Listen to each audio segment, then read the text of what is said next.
यह कहानी है एक ऐसी राजकुमारी की जिसे जन्म लेते ही उसके अपनों से छीन लिया गया। एक षड्यंत्र, एक विश्वासघात, एक सुनहरी माला और एक ऐसा सच जो रुलाएगा, चौंकाएगा और सोचने पर विवश करेगा। बने रहिए अंत तक। नाहरगढ़ की धरती पर एक ऐसा राज दरबार सजा था जहां न्याय की सुगंध हवा में घुली रहती थी। राजा मयंक, इस राज्य के शासक, जिनकी वाणी में मिठास थी और नेत्रों में प्रजा के प्रति अटूट ममता। उस दिन उनके राज दरबार में पड़ोसी राज्य पंचमपुर के राजा मनोजधर भी विराजमान थे। राजा मनोजधर, जिनकी वीरता की गाथाएं दूर दूर तक गूंजती थीं, उस दिन सहज और प्रसन्न मुद्रा में बैठे थे। दोनों राजाओं के बीच मित्रता का यह बंधन वर्षों पुराना था, जैसे दो नदियां अलग अलग पर्वतों से निकलकर एक ही सागर में मिलती हों। बातें चल रही थीं, हंसी गूंज रही थी। तभी कक्ष के द्वार पर पायलों की रुंझुन सुनाई दी और महारानी सलोनी का प्रवेश हुआ। महारानी सलोनी, जिनका नाम ही उनके रूप और गुण दोनों की साक्षी देता था, वे आगे आईं, दोनों राजाओं को प्रणाम किया और बोली, क्यों न इस मित्रता को एक पवित्र रिश्ते में बदल दिया जाए। यदि हमारे यहां पुत्री हो और आपके यहां पुत्र, तो उन दोनों का विवाह कर इस बंधन को और अटूट कर लें। यह सुनकर दोनों राजा एक क्षण मौन रहे, फिर एक दूसरे को देखकर मुस्कुरा उठे। राजा मनोजधर ने हाथ जोड़कर कहा, महारानी जी, यह तो मेरे मन की भी बात थी जो आपने कह दी। दोनों ने सहर्ष यह प्रस्ताव स्वीकार कर लिया और राज दरबार में एक नई उमंग की लहर दौड़ गई। विधाता की लेखनी कब किसके भाग्य में क्या लिख दे, यह कोई नहीं जानता। कुछ ही महीनों में दोनों राज्यों में एक साथ शुभ समाचार आया। नाहरगढ़ में राजा मयंक के आंगन में पुत्री ने जन्म लिया और पंचमपुर में राजा मनोजधर के घर पुत्र का जन्म हुआ। दोनों राज्यों में उत्सव का ऐसा वातावरण था मानो धरती और आकाश दोनों ने मिलकर जश्न मनाया हो। नगर में दीपमालाएं जलीं, नगाड़े बजे और प्रजा में मिठाइयां बांटी गईं। एक मास बाद राजा मनोजधर अपने नन्हे राजकुमार को लेकर नाहरगढ़ पधारे। राजा मयंक ने उनका भव्य स्वागत किया और उन्हें राजकुमारी के पास ले गए। जब राजा मनोजधर ने उस नन्ही राजकुमारी का मुखमंडल देखा तो उनका हृदय आनंद से भर उठा। उस नन्ही काया में एक अद्भुत तेज था, जैसे नई कली में पूरे उपवन की सुगंध समाई हो। राजा मनोजधर ने अपने गले से दो एक समान सुनहरी मालाएं उतारी। उन मालाओं में एक छोटी और अत्यंत सुंदर लटकन जड़ी हुई थी, जिसकी कारीगरी देखते ही बनती थी। एक माला उन्होंने अपने नन्हे राजकुमार के गले में पहनाई और दूसरी माला स्नेह से राजकुमारी के गले में डाल दी। उनके मुख से निकला, ये दोनों मालाएं आज से इन दोनों के अटूट बंधन की साक्षी हैं। जब तक इनके गले में ये मालाएं हैं, इनका नाता कोई तोड़ नहीं सकता। राजमहल में हर ओर प्रसन्नता का सागर उमड़ रहा था, परंतु जब चारों ओर उजाला हो तो अंधेरा भी अपनी जगह बना ही लेता है। पर्दों की ओट में झरोखे के एक कोने में एक दासी यह सब देख रही थी। उसके मुख पर न प्रसन्नता थी, न उत्सव का कोई भाव। उसके होठों पर एक कुटिल मुस्कान धीरे धीरे फैल रही थी और उसकी आंखें किसी गहरी योजना की छाया में जल रही थीं। वह दासी थी तो राजमहल की, पर उसके मन में इस महल के प्रति जो आग सुलग रही थी, वह वर्षों पुरानी थी। उसकी मां को कभी इसी राजा के आदेश पर फांसी की सजा दी गई थी और वह बदला लेने की प्रतीक्षा में वर्षों से चुपचाप इस महल में सांस लेती रही थी। महारानी सलोनी अपने शिशु को स्नेह से दूध पिलाकर गहरी नींद में सो गई थीं। पहरेदार उत्सव की मस्ती में शिथिल पड़ गए थे और यही वह पल था जिसकी उस कुटिल दासी को प्रतीक्षा थी। जो जड़ें भीतर से खोखली हों, वह वृक्ष कितना भी हरा भरा दिखे, एक तेज आंधी उसे उखाड़ देती है। वह दासी चुपके से महारानी के कक्ष में घुसी। उसके पांव इतने सधे हुए थे कि फर्श भी न चरमराया, दीपक भी न कांपा। उसने नन्ही राजकुमारी को उठाया, उसे अपनी छाती से दबाया और अंधेरे का लाभ उठाते हुए राजमहल की संकरी गलियों से होती हुई बाहर निकल गई। महारानी सलोनी गहरी नींद में थीं। उन्हें क्या पता था कि उनकी कोख का फल, उनकी आंखों का तारा, उन्हीं की आंखों के सामने से चुराया जा रहा है। कुछ समय पश्चात दासियां महारानी के कक्ष में आईं। राजकुमारी का पालना रिक्त था। उसमें केवल वह छोटी रजाई पड़ी थी जिसमें राजकुमारी को लपेटा गया था। एक दासी की चीख निकली और देखते ही देखते राजमहल में हाहाकार मच गया। जो सुख पल भर पहले गीत गा रहा था वह अब विलाप में बदल चुका था। सैनिक दौड़े, द्वारपाल घबराए और राजा मयंक बिना कुछ सोचे ही दौड़ पड़े।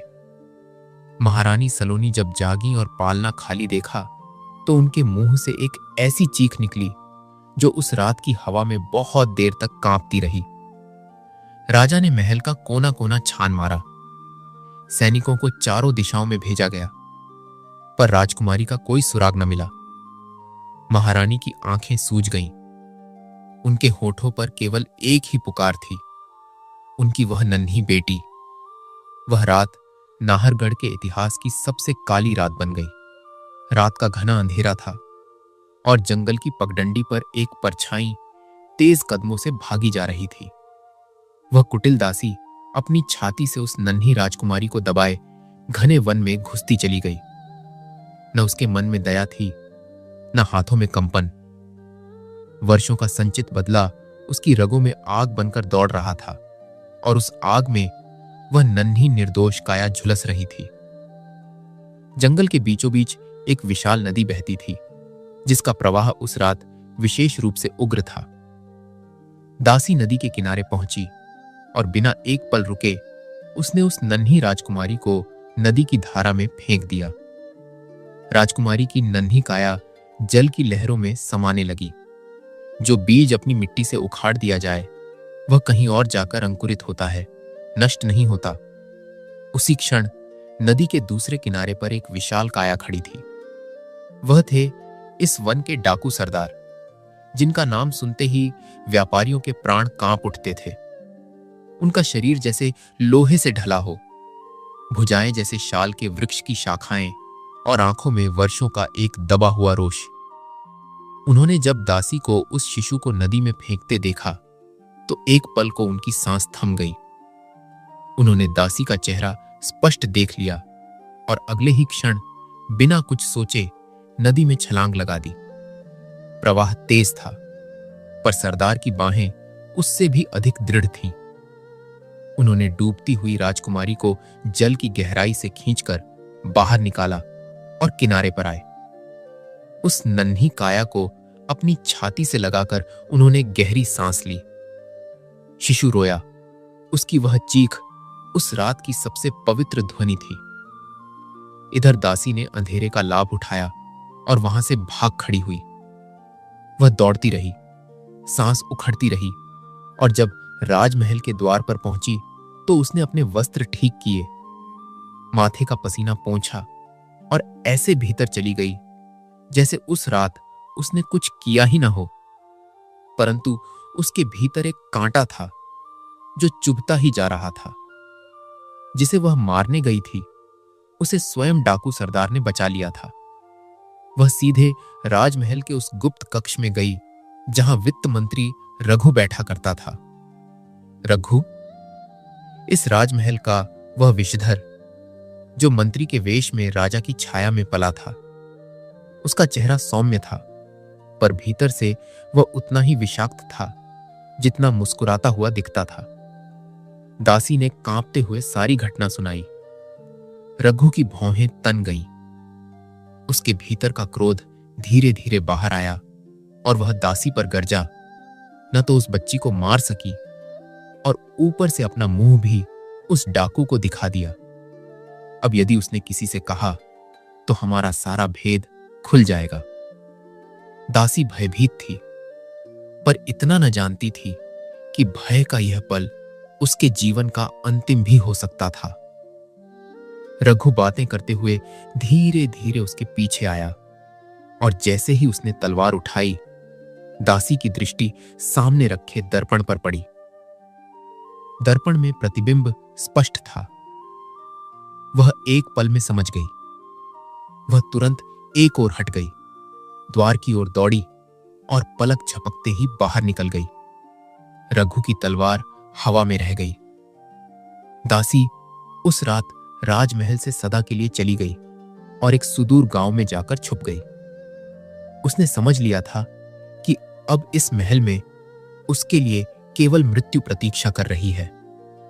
उधर जंगल में डाकू सरदार उस नन्ही शिशु को लेकर अपनी बस्ती में लौटे और अपनी पत्नी के सामने रखा। उनकी पत्नी की आंखें भर आईं। वे निःसंतान थे और वर्षों से एक शिशु की किलकारी को तरसते थे। उन्होंने उस नन्ही काया को अपनी गोद में उठाया और हृदय से लगा लिया। सरदार ने कहा, किसी निर्दयी ने इस तेजस्वी बच्ची को नदी में फेंक दिया था। अब से यही हमारी बेटी है। उस रात डाकुओं की बस्ती में ऐसा उत्सव मना जैसा पहले कभी न मना हो। न किसी ने उस शिशु के माता पिता को खोजा, न किसी ने प्रश्न किया। सभी ने उस नन्ही बच्ची को अपनी राजकुमारी मान लिया। पर यह डाकू कोई साधारण न थे। सरदार का राजमहल से एक पुराना और कड़वा नाता था।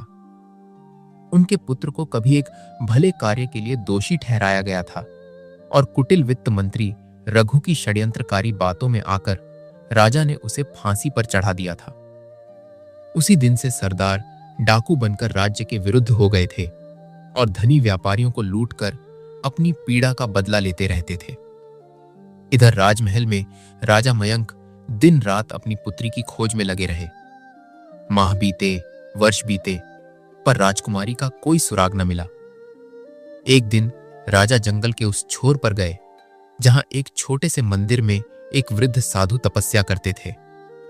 वे कभी राजमहल के राजगुरु थे, पर संसार त्याग कर अब ईश्वर के शरण में थे। राजा ने उनके चरण पकड़ लिए और रूंधे हुए कंठ से बोले, गुरुदेव, मेरी बेटी को कोई उठा ले गया। बताइए, क्या वह जीवित है? साधु मौन रहे, फिर धीरे से बोले, राजा, तुम्हारी पुत्री जीवित है और इसी राज्य की धरती पर है। एक दिन वह स्वयं तुम्हारे पास आएगी। यही उसका भाग्य है। जो नियति ने लिख दिया हो, उसे संसार की कोई शक्ति मिटा नहीं सकती। साधु ने मंदिर के कपाट बंद कर लिए और कहा, ये द्वार तब तक बंद रहेंगे जब तक तुम्हारी पुत्री स्वयं इस मंदिर के पास से न गुजरे। जिस दिन वह यहां आएगी, उसी दिन तुम्हें तुम्हारी बेटी मिलेगी। राजा के नेत्र भीग गए। एक टूटे मन को जैसे छोटा सा सहारा मिला हो, वे उसी आस को थामे राजमहल लौट गए। वर्ष बीतते गए जैसे नदी की धारा बहती है, रुकती नहीं, पलटती नहीं। डाकू सरदार ने उस नन्ही बच्ची को पाल पोसकर बड़ा किया और अपने हर हुनर की छाप उसके भीतर उतार दी। तलवारबाजी, तीरंदाजी, घुड़सवारी और जंगल की हर बारीकी उसने अपनी पुत्री को उसी श्रद्धा से सिखाई जैसे कोई गुरु अपने सर्वश्रेष्ठ शिष्य को दीक्षा देता है। जब राजकुमारी 16 वर्ष की हुई तो वह किसी तूफान से कम न थी। उसकी भुजाओं में ऐसी शक्ति थी कि मोटी से मोटी लोहे की सलाखें वह अपने हाथों से मरोड़कर टेढ़ी कर देती थी। एक दिन डाकू सरदार ने अपनी पूरी बस्ती की सभा बुलाई। किसी को नहीं पता था यह सभा किस प्रयोजन से है। सभी डाकू एकत्र हुए और सरदार मंच पर खड़े हुए। उन्होंने अपनी पुत्री को आगे बुलाया और सबके सामने एक चित्र उसे भेंट किया। वह चित्र उसी दिन का था जब यह तेजस्वी बालिका नदी में मिली थी। फिर सरदार ने घोषणा की कि अब से इस परिवार की सरदार उनकी पुत्री होगी।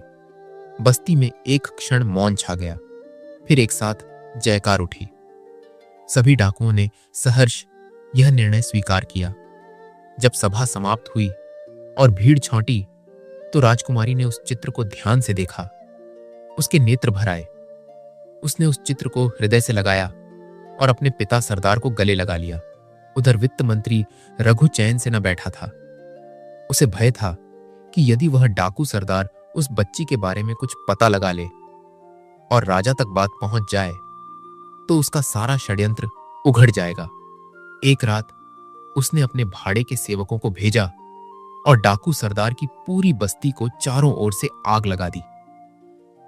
देखते ही देखते लपटें आकाश को छूने लगीं, चीखें गूंजने लगीं और बस्ती में भगदड़ मच गई। उस भयावह रात राजकुमारी की मां बुरी तरह उन लपटों में घिर गई।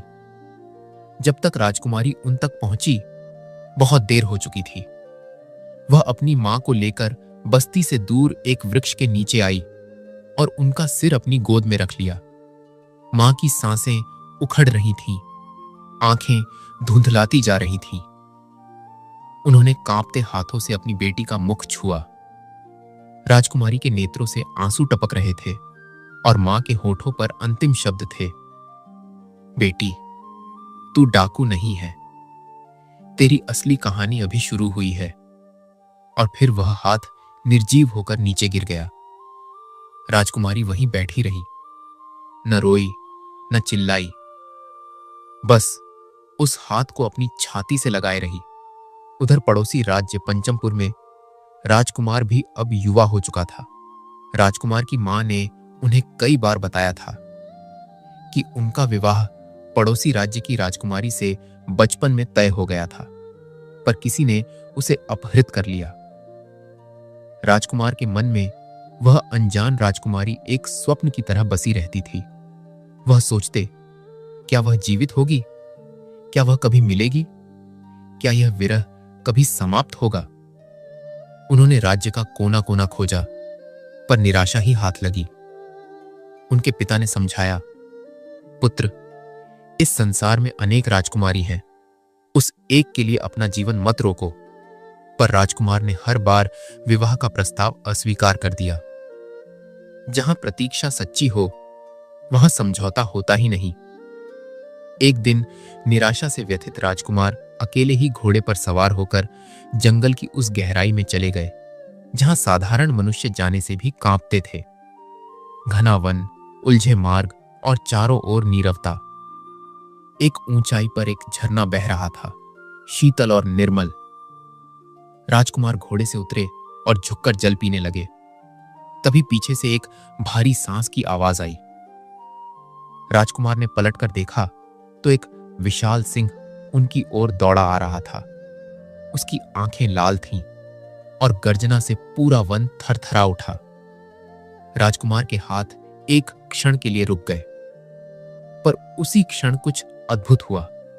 सिंह और राजकुमार के बीच की धरती पर एक के बाद एक 5 तीर एक सीध में इस तरह गड़ गए जैसे धरती ने स्वयं उन्हें थाम लिया हो। सिंह रुक गया, एक बार गरजा और फिर पीछे हटकर वन में समा गया। राजकुमार ने दृष्टि उठाई और जो दिखा वह देखते ही रह गए। एक युवती सामने खड़ी थी, डाकुओं का वेश, पर उस वेश में भी एक राजसी आभा जो छुपाए न छुपती थी। उसके हाथ में धनुष था और आंखों में वह निडरता जो वर्षों के संघर्ष से आती है। राजकुमार के भीतर कुछ हुआ जो पहले कभी नहीं हुआ था। एक अजीब सी पहचान, एक ऐसी अनुभूति जैसे इस आत्मा से कोई अनंत काल पुराना नाता हो। वे आगे बढ़े और बोले, आप अत्यंत साहसी हैं, आपने मेरा जीवन बचाया। राजकुमारी ने एक पल उन्हें देखा और अगले ही पल अपनी तलवार उनकी गर्दन पर रख दी। उसकी आवाज में न उत्तेजना थी न भय, केवल एक ठंडा दृढ़ भाव था। वह बोली, इस जंगल में कोई किसी के लिए कुछ भी निःशुल्क नहीं करता। अपने गले की जो भी माला है सब उतारकर मेरे हवाले करो। मैं इस जंगल की सरदार हूं। राजकुमार ने उसे देखा, एक पल रुके, फिर बिना कोई विरोध किए, बिना एक भी क्षण गंवाए अपने सभी बहुमूल्य हार उतारकर उसके सामने रख दिए। उनके मुख पर न क्रोध था न अपमान का भाव, बस एक विचित्र सी प्रसन्नता थी। राजकुमारी ने वे हार उठाए और एक बार बस एक बार राजकुमार का मुखमंडल देखा। वह दृष्टि एक पल की थी, पर उस एक पल में कुछ हो गया जो बताया नहीं जा सकता, केवल अनुभव किया जा सकता है। वह पलटी और जंगल में समा गई। राजकुमार वहीं खड़े रहे। झरने का जल बह रहा था, पक्षी चहक रहे थे और वन में सब कुछ पहले जैसा था। पर राजकुमार के भीतर कुछ बदल गया था। वे घोड़े पर बैठे और राजमहल की ओर चल पड़े, पर मन वहीं जंगल में रह गया। उधर राजकुमारी डाकू अपनी बस्ती में लौटी। बहुत से चेहरे उसने देखे थे, पर यह चेहरा स्मृति में इस तरह उतर गया था जैसे किसी ने मन की दीवार पर कोई चित्र उकेर दिया हो। उसने इतना सुंदर और इतना शांत कोई मनुष्य पहले नहीं देखा था। उसने उस अनुभूति को मन के किसी कोने में दबाने की कोशिश की, पर जो बात एक बार मन में उतर जाए वह दबाने से और गहरी होती है। राजकुमारी डाकू अब इस जंगल की निर्विवाद सरदार थी। उसकी एक ललकार पर पूरी बस्ती हरकत में आ जाती थी और उसकी एक भ्रिकुटी के तनने से बड़े बड़े व्यापारियों के हाथ पांव फूल जाते थे। उन्हीं दिनों राजकुमार ने अपने कुछ विश्वस्त व्यापारियों को पड़ोसी राज्य नाहरगढ़ में बहुमूल्य वस्तुओं के व्यापार के लिए भेजा। वे व्यापारी अपने काफिले के साथ उस घने वन के मार्ग से गुजर रहे थे, ऊंचे उत्साह में बातें करते हुए। पर जैसे ही वे वन की उस संकरी पगडंडी पर पहुंचे, चारों ओर से डाकू निकल आए और काफिले को घेर लिया। राजकुमारी स्वयं आगे आई। उसके हाथ में चाबुक था और उसकी आंखों में वह तेज था जो बिना बोले भी सब कह देता था। उसने व्यापारियों को देखा और बोली, अपना सारा धन, सारा सामान यहीं छोड़ो और रफू चक्कर हो जाओ, वरना यह जंगल बहुत बड़ा है और यहां खोए हुए लोग कभी नहीं मिलते। व्यापारी भयभीत हो गए, पर उनमें एक था जो थोड़ा साहसी था और थोड़ा अधिक मुंहफट भी। उसने छाती तानकर कहा, हम इस राज्य के नहीं हैं, हम पंचमपुर के प्रतापी राजकुमार के भेजे हुए व्यापारी हैं। यदि उन्हें इस लूट की सूचना मिली तो तुम लोगों की खैर नहीं। यह सुनते ही राजकुमारी के भीतर कुछ हुआ। उस नाम ने एक पल को उसे रोका, पर अगले ही पल अहंकार ने भावना को दबा दिया। उसने तुरंत अपना चाबुक उठाया और उस व्यापारी पर कई बार चाबुक बरसाए। व्यापारी चीखता रहा और राजकुमारी की आवाज गरजती रही। फिर उसने रुककर कहा, जा, अपने राजकुमार को मेरा संदेश देना। यदि दम है तो अकेले इस रास्ते से गुजर कर दिखाएं। व्यापारी उस डाकू लड़की की गर्जना सुनकर भय से थरथरा गए। जो धन था वह वहीं छूटा और वे आगे बढ़ गए। डरे सहमे वे व्यापारी नाहरगढ़ पहुंचे और राजा मयंक के दरबार में हाजिर हुए। उन्होंने पूरी घटना सुनाई। राजा मयंक स्वयं इन डाकुओं से वर्षों से परेशान थे। उनके गुप्तचर बार बार भेजे जाते थे, पर वन की गहराई में छिपी वह बस्ती कभी हाथ न आई। राजा ने उन व्यापारियों को पर्याप्त धन देकर सांत्वना दी और कहा, हम शीघ्र ही इन डाकुओं को पकड़ेंगे। राजा का यह औदार्य देखकर व्यापारी कुछ संतुष्ट हुए और पंचमपुर लौट गए। जो अपने बल पर घमंड करे, उसे एक दिन किसी साधारण दर्पण में अपना असली चेहरा देखना पड़ता है। राजकुमार अपने महल में थे जब व्यापारी आए और उन्होंने सारी गाथा सुनाई। राजा मयंक की उदारता की प्रशंसा की और उस डाकू लड़की का संदेश भी शब्द दर शब्द दोहराया। राजकुमार ने सब सुना और उनके भीतर एक आग सी भड़क उठी। एक साधारण डाकू लड़की ने उनके व्यापारियों को लूटा, उनके दूत को चाबुक लगाए और उन्हें ललकारा।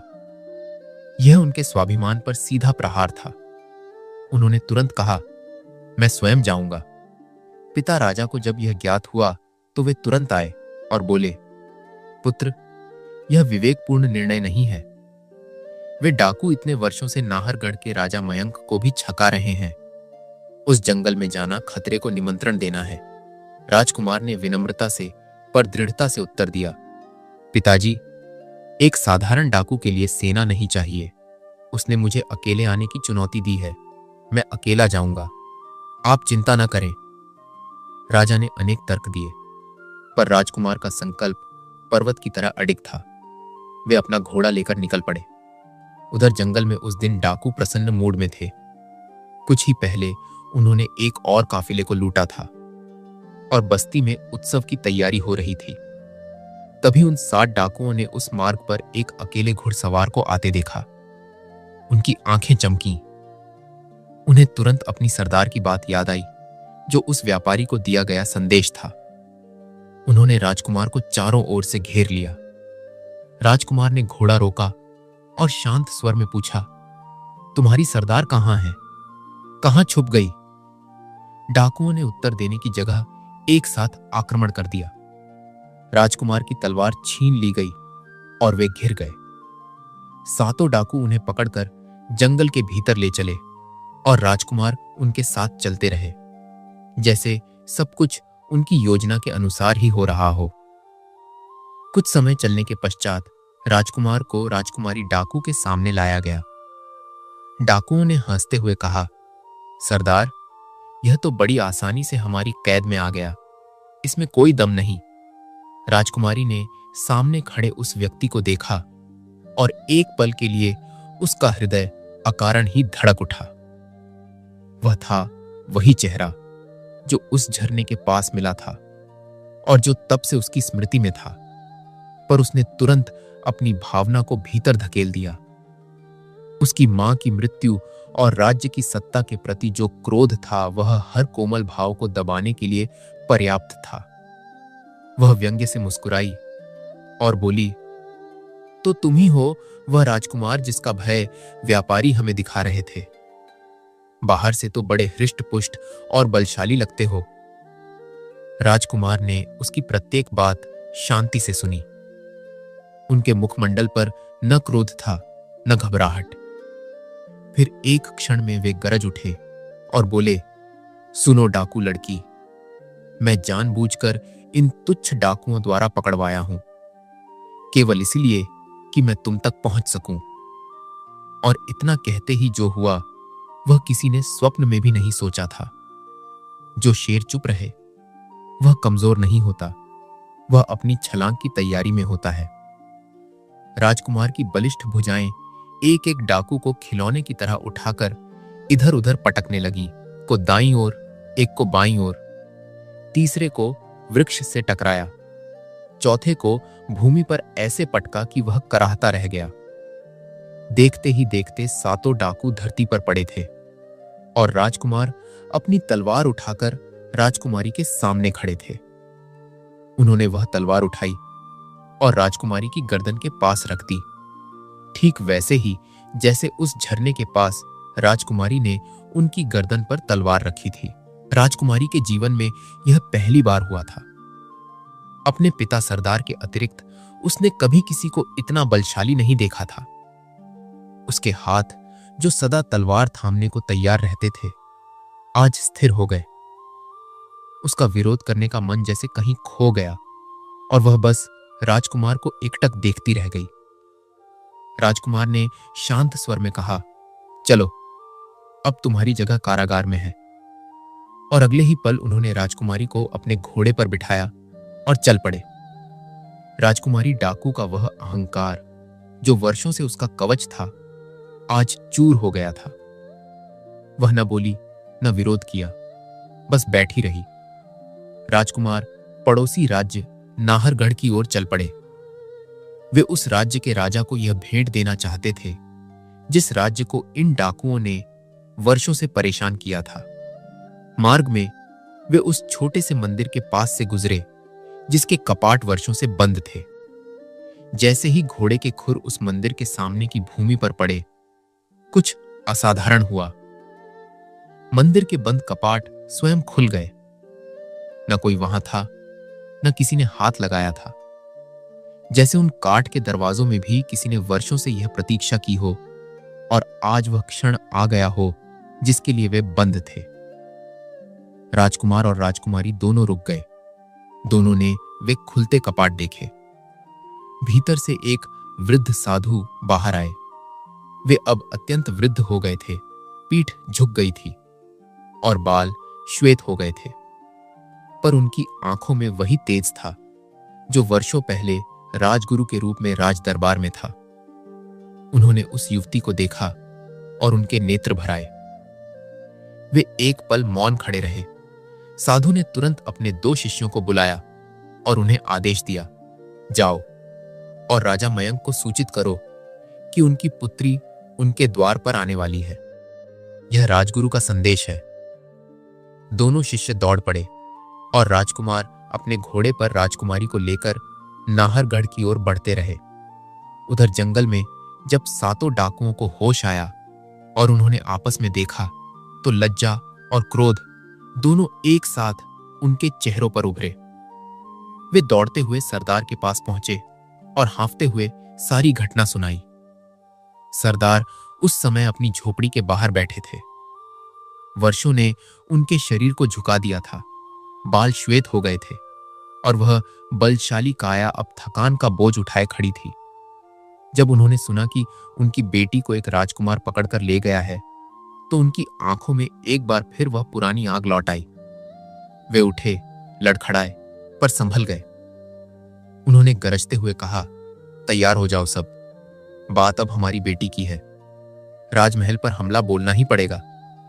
जो पिता का हृदय हो वह शरीर की थकान को नहीं जानता। सारी बस्ती में हलचल मच गई। डाकू अपने शस्त्र संभालने लगे, घोड़े तैयार होने लगे, पर यह सब होने में समय लगना था और तब तक बहुत कुछ और होने वाला था जो किसी को ज्ञात न था। इधर राजकुमार जब नाहरगढ़ के द्वार पर पहुंचे तो द्वारपालों ने कपाट खोले और राजा मयंक को तुरंत सूचना दी गई। राजा मयंक को विश्वास न हुआ। जो कार्य उनके सैकड़ों गुप्तचर और सैनिक वर्षों में न कर सके, वह एक युवा राजकुमार ने अकेले कर दिखाया था। वे स्वयं द्वार पर स्वागत के लिए आए। उनके साथ महारानी सलोनी भी थी। राजकुमारी डाकू घोड़े से उतरी। सैनिकों ने उसे तुरंत बंदी बना लिया और उसी क्षण राजा और महारानी की दृष्टि उस पर पड़ी। एक विचित्र सी अनुभूति हुई, कुछ ऐसा जिसे शब्दों में बांधना कठिन है। महारानी सलोनी का हृदय अकारण ही धड़क उठा। उस लड़की के मुखमंडल पर कुछ था, कोई जानी पहचानी छाप, जैसे वर्षों पहले किसी ने एक चित्र बनाया हो और आज वह चित्र सामने आकर खड़ा हो गया हो। राजा मयंक ने भी महसूस किया, पर वे अपने भीतर के भाव को पहचान नहीं पाए और उन्होंने स्वयं को संभाला। राजा बोले, तुमने हमारे राज्य का बहुत अहित किया है, तुम्हें दंड मिलेगा। राजकुमारी ने आंखें तरेरी और गरजते हुए बोली, यह संसार अभी तक वह कारागार नहीं बना जो मुझे कैद कर सके। सैनिकों को बड़ी कठिनाई से उसे कारागार तक ले जाना पड़ा। वह एक एक कदम पर विरोध करती रही। जब उसे कोठरी में बंद किया गया और भारी पहरा बिठाया गया, तब कहीं जाकर परिसर में चैन आया। राजा मयंक राजकुमार के पास आए। उन्होंने राजकुमार के हाथ थामे और आंखें भर आईं। उन्होंने राजकुमार की पीठ थपथपाई और आग्रह किया कि कुछ दिन राजमहल में रुकें, उनका आतिथ्य स्वीकार करें। फिर उन्होंने कहा, आपको देखकर हमें अपनी बेटी की स्मृति हो आई। राजकुमार के मुख पर एक विषाद उतर आया। वे बोले, महाराज, मैंने राजकुमारी को बहुत खोजा, पर वे मुझे कहीं भी नहीं मिली। दरबार में एक ओर खड़े वित्त मंत्री रघु की आंखें उस बंदी लड़की पर टिकी थीं। वह भीतर से कांप रहा था। उसने उस मुखमंडल को पहचान लिया था। वह वही बच्ची थी जिसे उसने मारने का षड्यंत्र रचा था और जो आज राजमहल की कोठरी में बंद थी। उसके माथे पर पसीना था और ऊपर से वह मुस्कुराता रहा। भीतर से उसका मन भांति भांति के उपाय सोचने लगा। सायंकाल राजकुमार अपने कक्ष में विश्राम करने गए। थकान थी, पर नींद कहां थी। वे लेटे रहे और मन में वह डाकू लड़की का चेहरा था जो किसी अनजान धागे से उनसे बंधा लग रहा था। तभी रात के सन्नाटे में एक स्वर उठा। वह स्वर संगीत था, पर संगीत कम और पीड़ा अधिक। उसमें एक ऐसी करुणा थी जो किसी की भी आंखें भिगो दे। राजकुमार उठकर बैठ गए और कान लगाकर सुनने लगे। वह स्वर किसी मां का था जो अपनी संतान को लोरी सुना रही हो, पर उस लोरी में जितनी ममता थी उतना ही विलाप भी था। वे उठे और उस स्वर की दिशा में चल पड़े। एक कक्ष के बाहर वे रुके। द्वार अर्ध खुला था और भीतर से वह स्वर आ रहा था। तभी द्वार पूरा खुला और महारानी सलोनी बाहर निकली। उनके नेत्र भीगे हुए थे, अधर कांप रहे थे और उनके हाथ में एक छोटी सी वस्तु थी जिसे वे हृदय से लगाए हुए थीं। उन्होंने राजकुमार को देखा, एक क्षण रुकी और फिर अपना मुख दूसरी ओर कर तेज कदमों से चली गईं। राजकुमार खड़े रहे। एक सेविका वहां से निकल रही थी। राजकुमार ने उससे धीरे से पूछा कि यह कक्ष किसका है और महारानी यहां क्यों आती हैं। सेविका ने उत्तर दिया, यह राजकुमारी का कक्ष है। जब से राजकुमारी खोई हैं, महारानी जी प्रतिदिन रात को यहां आती हैं, लोरी गाती हैं और रोती हुई लौट जाती हैं। राजकुमार के हृदय में कुछ हिला। वे उस कक्ष में प्रवेश कर गए। भीतर का दृश्य देखकर वे स्थिर हो गए। दीवारों पर बचपन के असंख्य चित्र लगे हुए थे। एक नन्ही बालिका के चित्र, जिनमें से हर चित्र में एक अपरिचित पर जानी पहचानी आभा थी। किसी चित्र में वह बालिका हंस रही थी, किसी में सो रही थी और किसी में केवल उसका मुखमंडल था जिस पर एक अद्भुत तेज था। राजकुमार एक एक चित्र को देखते रहे। फिर वे एक कोने में बैठ गए। उनके हाथ में वह चित्र था जिसे वे अपने हृदय के पास रखते थे, उस राजकुमारी का जिसे उनके पिता ने बचपन में बनवाया था। एक ऐसी रात थी जब उत्तर सामने था, पर प्रश्न अभी पूछा नहीं गया था। राजकुमार वहीं बैठे रहे। बाहर रात गहराती रही। राजमहल सोता रहा और कारागार की उस कोठरी में एक लड़की अपने लोहे के सींगचों को घूरती रही जो उसे बंद नहीं रख सकते थे। पहरेदार नींद की आगोश में जा चुके थे। फिर उसने भुजाएं उठाई। उसकी फौलादी कलाइयों ने उन मोटी सलाखों को पकड़ा और धीरे धीरे मरोड़ना शुरू किया। लोहा कराहा, चरमराया और खिलौने की तरह टेढ़ा होता चला गया। देखते ही देखते उसने जितनी जगह चाहिए थी उतनी बना ली और कोठरी से बाहर निकल आई। एक सैनिक दीवार से टिककर सो रहा था। राजकुमारी ने उसकी तलवार उठाई, एक बार उसकी ओर देखा और आगे बढ़ गई। वह राजकुमार के कक्ष को खोजती हुई राजमहल की गलियों में धीरे धीरे आगे बढ़ती रही। अंधेरा उसका पुराना साथी था। उसमें चलना उसे आता था। जब वह उस कक्ष के बाहर पहुंची तो उसने झांककर खिड़की से भीतर देखा। राजकुमार अभी भी वहीं बैठे थे। उनके हाथ में एक छोटी सी तस्वीर थी जिसे वे अपने हृदय से लगाए हुए थे। उनका मुखमंडल उदास था और आंखें उस तस्वीर पर टिकी थीं। राजकुमारी की दृष्टि दीवार पर गई और वह स्थिर हो गई। दीवार पर लगे वे सभी चित्र, एक एक को उसने देखा। वही आंखें, वही भौहें, वही मुखमंडल। वह चित्र जो उसके पिता सरदार ने उसे भेंट किया था, उस दिन की स्मृति जब वह नदी में मिली थी, वही चित्र यहां दीवार पर था। हूबहू, एक जैसे, जैसे एक ही सांचे से ढले हों। राजकुमारी के पांव कांपे। उसने अपने मन को झिड़का, यह संयोग होगा, यह नहीं हो सकता। पर उसके भीतर का कोई कोना था जो मानने को तैयार नहीं था कि यह केवल संयोग है। वह उलझन में भीतर दाखिल हुई और अगले ही पल उसकी तलवार राजकुमार की गर्दन के पास थी। वही प्रतिशोध जो उस झरने के पास राजकुमार ने किया था। राजकुमार चौंके। उनकी आंखें फैल गईं। वे समझ नहीं पाए कि यह यहां कैसे आई, कारागार से कैसे निकली। पर उन्होंने वह तस्वीर नहीं छोड़ी जो उनके हृदय से लगी थी। वे बस वहीं बैठे रहे, न घबराए न बोले। प्रिय श्रोताओ, आपका समर्थन हमारे लिए अनमोल है, इसलिए वीडियो को लाइक, शेयर और सब्सक्राइब करना ना भूलें। राजकुमारी की दृष्टि अब राजकुमार के गले पर पड़ी। वह सुनहरी माला, वही लटकन, वही कारीगरी। जो माला उसके अपने गले में थी, वही माला इस अजनबी के गले में थी। राजकुमारी ने तलवार धीरे से नीचे रखी। उसके हाथ अनायास कांप रहे थे। उसने राजकुमार की आंखों में देखा और पूछा, कौन हो तुम? तुम्हारे गले में यह माला किसने पहनाई? राजकुमार ने कोई विरोध नहीं दिखाया। शांत स्वर में बोले, यह माला मुझे मेरे पिता ने बचपन में पहनाई थी। राजकुमारी ने अपने गले से वैसी ही माला उतारी और कहा, यह माला मुझे बचपन से मेरे गले में मिली थी। दोनों मालाएं एक दूसरे के सामने थीं। एक ही सांचे की, एक ही लटकन, एक ही धागा। राजकुमार की आंखों में अश्रु आ गए।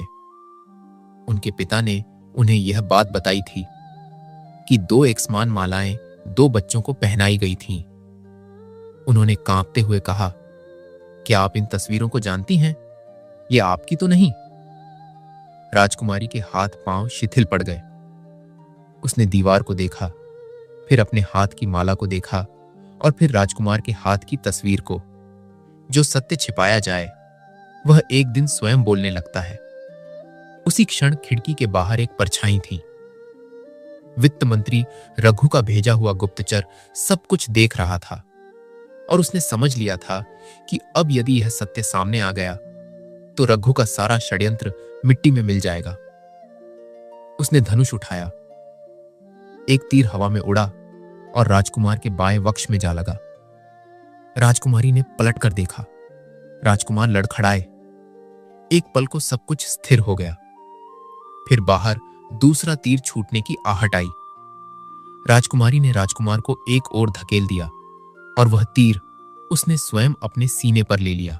वह क्षण था जब एक डाकू लड़की ने बिना सोचे, बिना किसी स्वार्थ के अपनी छाती पर तीर रोका।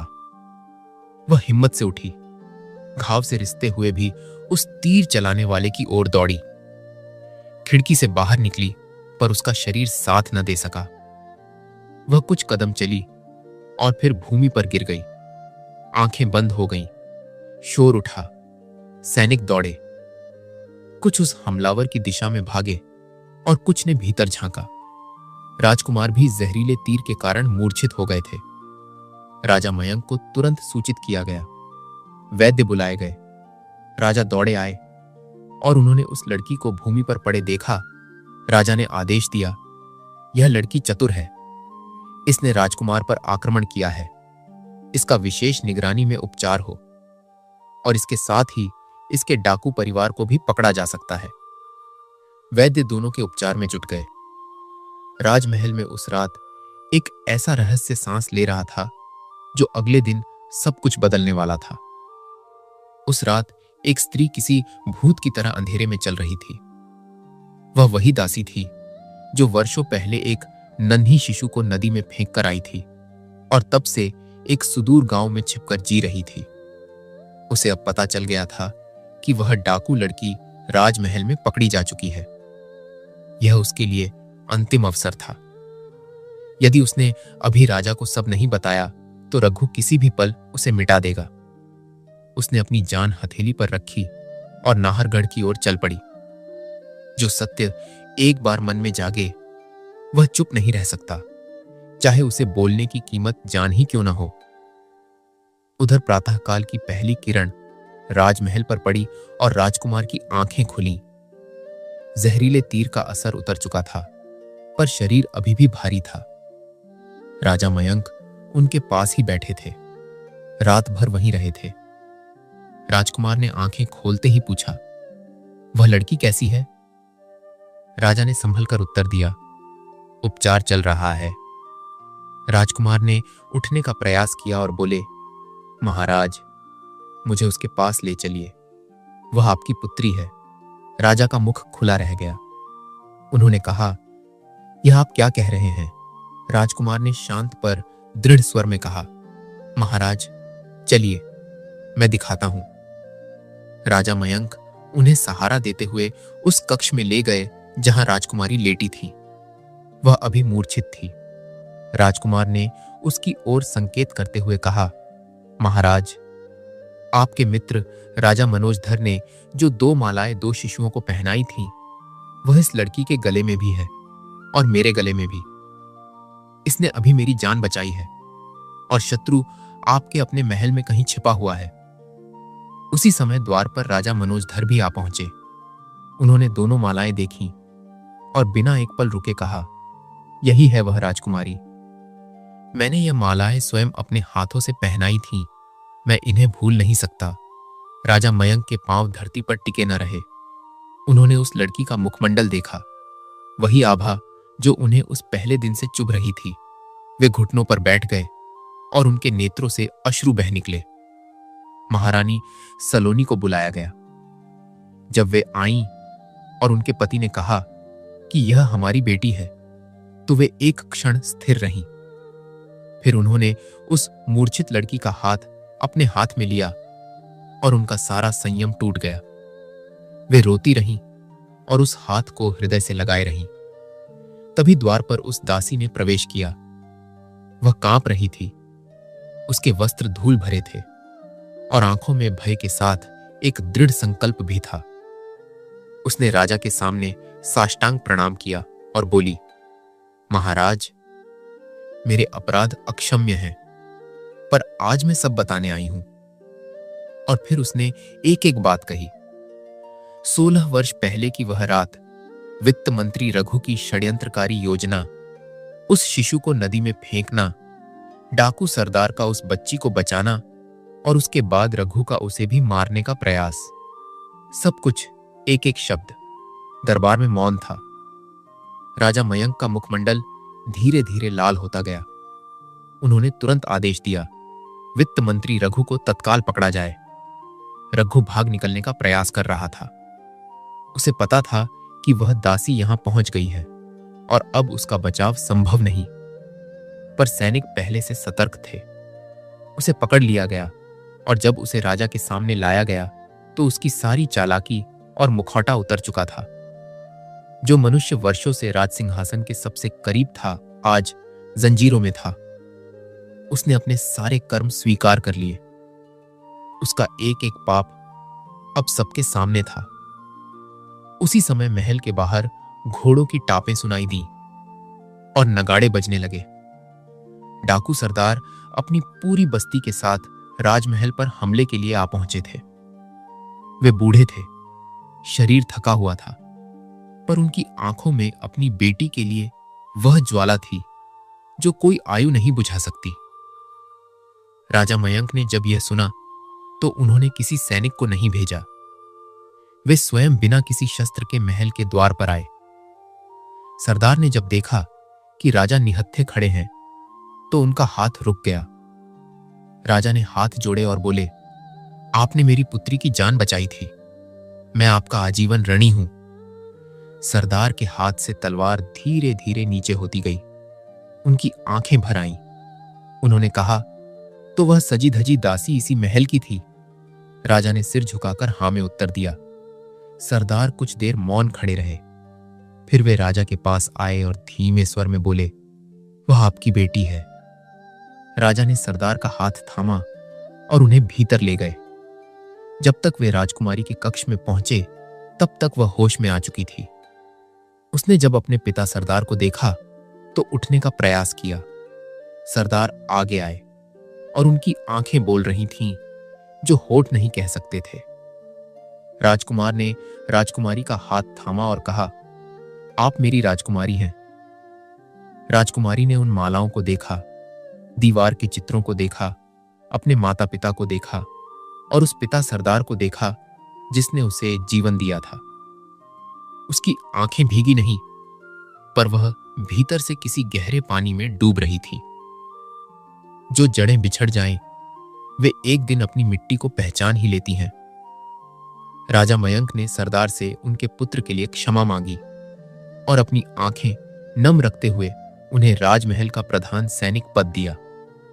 सरदार ने एक बार अपनी बेटी को देखा और उसके माथे पर हाथ रखा। उस स्पर्श में एक पिता का पूरा जीवन था। उस दिन से राज्य से डाकुओं का भय सदा के लिए समाप्त हो गया। एक राजकुमारी जो डाकू बनी थी, आज अपने सिंहासन पर लौट आई थी।